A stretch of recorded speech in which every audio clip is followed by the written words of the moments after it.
যদি আমি একবেলা না খেয়েও থাকি তাও আমাকে কেউ জিজ্ঞেস করবে না কেন খেলে না, আমি কি কিছু করে দেবো? আমারটা কিন্তু আমার নিজেরই করতে হবে।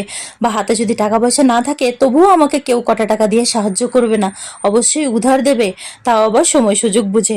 Good morning everyone. সকালবেলা ঘুম থেকে উঠে বাসে এসে কাজ টাজ করে কিছুটা জামা কাপড় ছিল ধুয়ে টুয়ে থালা বাসনগুলো ধুয়ে আসলাম। তারপর রান্না করেছিলাম দুপুরবেলা শুভমের জন্য একটুখানি জিরা রাইস আর ডাল তড়কা, আর করেছিলাম ডিমের গ্রেভি। তারপর না চান ধান করে চলে আসলাম, ওর বাবাকে খেতে টেতে দিয়ে শুভমের সাথে স্কুল থেকে চলে আসলো, ওদেরও খেতে দিলাম। তারপর নিজেও খেয়ে দিয়ে না, এতটা গরম পড়েছে এখানে, তারপর একটুখানি রেস্টে বসলাম, ভাবলাম কি একটুখানি শুই।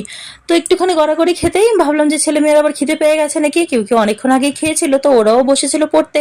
আমি ওখান থেকে উঠে এসে, আমার আবার দিনে ঘুমালে রাতে ঘুম আসে না, এমনিতে একটু গড়াগড়ি খাচ্ছিলাম। উঠে এসে তারপর ব্রেড ছিল ঘরে, ওটা দিয়ে চিজ দিয়ে সব ক্যাপসিকাম পেঁয়াজ টিয়াজ দিয়ে চিজ স্যান্ডউইচ করে দিলাম। আর মৌ খায় না বলে মৌকে ডিম টোস্ট করে দিলাম। ভালো লাগলে সাবস্ক্রাইব করে সাথে থেকো। আজকে এইটুকুই, টাটা।